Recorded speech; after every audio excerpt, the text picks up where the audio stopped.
सतत आम्ही या आयुक्ताला निवेदन दिलेलं आहे. आयुक्तांना निवेदन देत असताना त्यांनी वेळ देऊनसुद्धा आयुक्त आमची भेट झालेली नाही. परंतु ह्या महापालिकेचे सत्ताधारी महापौर असू द्या, स्टँडिंग कमिटी चेअरमन असू द्या, त्यांचे सर्व पदाधिकारी सोलापूर शहरातील 7 ते 9 विषय आणलेले आहेत की 150 कोटीच्या पाणी पुरवठ्यासाठी 1,500 कोटीची जागा विकायचं घाट घातलेला आहे. गेल्या अनेक वर्षापासून हे सत्तेत हेच आहेत. काँग्रेसमध्ये सत्तेत हेच होते, भाजपमध्ये सुद्धा सत्तेत हेच आहेत.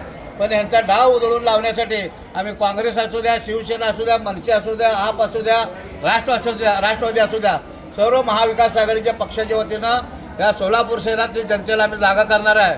जोपर्यंत हे विषय कॅन्सल करत नाहीत, जोपर्यंत हे विषय या बोर्डामध्ये त्यांनी कॅन्सल करत नाहीत, तोपर्यंत आमचा लढा चालू राहणार आहे. भविष्यात जर यांनी जबरदस्तीनं जर घाट घातले किंवा कुठली जागा आरक्षित जागा गिळाचं काम केले, त्या जागेवर सुद्धा आम्ही JCP लावून खड्डे मारू आणि तिथं काम कदापि होऊ देणार नाही. मला एवढं म्हणायचं आहे की ज्या लोकांनी विषय आणलेले आहेत त्यांनी अनेक शाळा गिळंकृत केलेल्या आहेत, त्यांच्याकडे अनेक मंगल कार्यालय आहेत.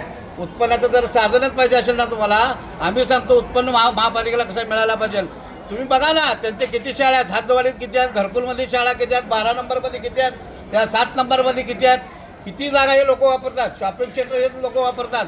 म्हणून ह्या सोलापुरातल्या जनतेला सगळ्यांना आव्हान करतो, यांचा डाव ओळखा या सोलापूर शहर विकण्याचा घाट घातलेला आहे.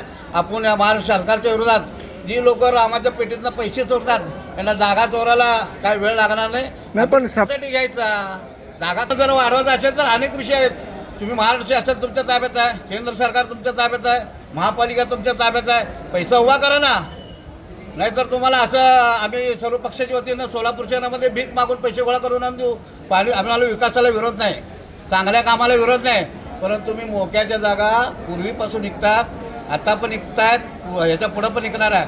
मूळ भाजपवाले राहिले बाजूला, बाहेरून आलेले बांडगुळे सत्तेत बसून मला विकास केले. तुम्ही विमानतळाचा रस्ता बघता, 7-8 कोटी,